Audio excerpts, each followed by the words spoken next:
On commence avec vous, Yamen Manaï. On entend souvent dire que le chien est le meilleur ami de l'homme. Vous, dans Bel Abîme, vous imaginez l'histoire d'amour entre un adolescent et son chien. Ça se passe en Tunisie. D'abord, quelques mots sur cet adolescent. Qui est-il? Il est représentant de cette jeunesse tunisienne dévoyée, à qui la révolution n'a pas apporté l'avenir espéré, qui subissent encore la violence des adultes qui n'ont pas tiré la conclusion de ces années de dictature, de despotisme de Ben Ali pour essayer de changer les mœurs, de changer les comportements. Donc on est toujours un peu dans cette culture phallocratique, autoritaire, et il est représentant de cette jeunesse-là brimée et qui espère trouver tout simplement l'amour et l'attention. Et cet enfant, il a réussi à trouver ça dans un chien. Ouais. Et c'est vraiment... Un chien ou plutôt une chienne, c'est une femelle. chienne, Elle oui, s'appelle Bella. Comment l'a-t-il rencontrée? Il a rencontré sur un chantier abandonné, sa mère l'a mise bas là, il l'a recueilli et il s'en est senti responsable, il s'est senti investi c'est la première fois de sa vie où il s'est dit que maintenant, il est temps que je me dégourdisse, il est temps que je prenne mes responsabilités et que je devienne un homme pour m'occuper de ce chien parce que les obstacles sont très nombreux. Ça donne en fait un sens à sa vie. Il l'aime tellement, sa chienne, qu'il va commettre un crime, hein, parce que voilà. Même plusieurs. Et même plusieurs, voilà. Et donc c'est un monologue, c'est très original, un monologue plutôt fiévreux, haletant on va dire, puisque ce jeune homme, il va s'adresser tour à tour à son avocat, mais aussi à un expert psychiatrique qui vient lui rendre visite en prison. Un cinquième roman avec beaucoup d'humour, d'émotion, de rage.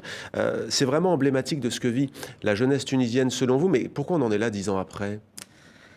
J'ai l'impression qu'on est retombé un peu dans des travers qui malheureusement sont bien connus de la société tunisienne. C'est la corruption, c'est le réseautage où je vais placer mes amis, les membres de mon parti, ouais. le clientélisme. Donc j'ai l'impression qu'on n'a pas vraiment tiré bien les leçons des années de dictature et on est en train de reproduire un schéma qui n'a jamais marché. Et les jeunes n'y croient pas. N'y croient pas à cette reproduction, à ce cycle qui recommence. Ils l'ont exprimé plusieurs fois, et notamment au mois de janvier, où énormément de jeunes Tunisiens sont sortis dans la rue. Là, c'était pas des adultes, il n'y avait pas de slogan, c'était uniquement un ras-le-bol très juvénile, spontané d'une classe d'âge qui a entre 13 et 17 ans, et donc qui est sorti se frotter un petit peu à l'autorité, se frotter un petit peu à la police, pour dire juste, on existe, on a envie qu'on s'occupe de nous, mais les autorités n'y ont vu que des voyous qui sortaient pour casser. Ouais, et grâce à votre personnage, d'ailleurs, c'est saisissant parce qu'on est vraiment en immersion, on va dire, dans cette réalité. Un passage peut-être, c'est grâce à Zuckerberg que la révolution a pu se faire, que le peuple s'était donné rendez-vous, point d'interrogation. Ok, je vous l'accorde, mais il s'était donné rendez-vous pour dire quoi au juste? Dégage, 2 syllabes, ça ne fait pas chère la révolution, et que cela a étonné le monde. Ça montre à quel point le monde va mal. On a quand même gagné la démocratie, lui dit. Il répond, la belle affaire. Avant, on avait la peste, maintenant on doit choisir entre la peste et le choléra, et on peut continuer ainsi. Il y a la liberté d'expression, et le jeune répond, on a le droit de dire merde, mais merde, ça remplit pas les penses, ça crée pas d'emploi, ça résout pas le problème de la violence. On pourrait vous rétorquer que c'est pessimiste. En fait, c'est la voix d'un adolescent, et un adolescent, il vit sans concession. C'est-à-dire, quand on est un adulte, on est obligé de nuancer ses propos, d'être dans le compromis, et même des fois dans la compromission. Là, c'est cru. Et là, en fait, on est dans l'instant, on est dans cette force brute, dans cet élan vital qu'ont les adolescents. Et en fait, il s'en prend à dire la vérité telle qu'elle est. Et en fait, voilà, hein, et sans filtre, sans nuance, le jeune s'exprime et il dit ce que beaucoup de Tunisiens pensent. Le cruel éveil au monde d'un adolescent révolté donc par les injustices. Voilà donc pour ce roman Bel Abîme, Yamen Manaï.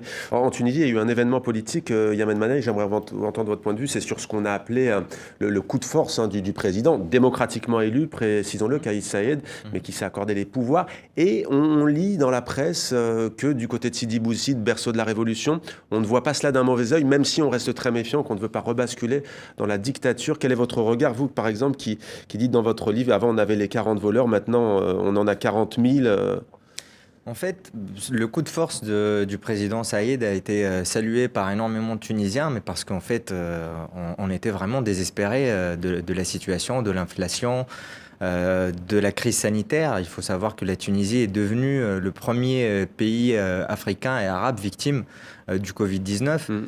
Euh, du coup, Je prends l'exemple des 40 voleurs et qui sont passés à 40 000 parce que lui-même, Kais Saied, dit qu'il fait ça, si je comprends bien, pour s'attaquer à l'oligarchie, oui, tout à fait. à ces milliers d'hommes d'affaires ou je ne sais qui. D'hommes d'affaires, de députés, de gens de certains partis. Comme au Liban, finalement, la collusion entre le politique et les affaires économiques. Oui, tout à fait. Ça a été de tout temps, de toute façon, en Tunisie, hein, même sous l'ère de Ben Ali, il y avait sa belle famille qui s'octroyait tous les marchés et qui faisait en sorte de distribuer les bons points pour les hommes d'affaires. Et ça a continué, mais ça a continué à plus grande échelle parce qu'il n'y a plus qu'une seule famille qui vole, mais il y en a aujourd'hui plusieurs, malheureusement. Le président a fait ce coup de force pour justement essayer de lutter contre cette corruption. Mais il faut quand même être assez vigilant par rapport à ces situations, même personnelles. En Tunisie, on dit qu'une seule main n'arrive pas à applaudir. Donc en fait, il faut quand même qu'il se fasse aider, il faut qu'il fasse intervenir d'autres personnes et qu'il ne reste pas dans cette position de monopole qui lui porte aussi préjudice. Et même moi, j'attends de voir, je ne suis pas très très confiant, je regarde ça d'un œil assez critique et j'attends qu'il fasse les bons choix.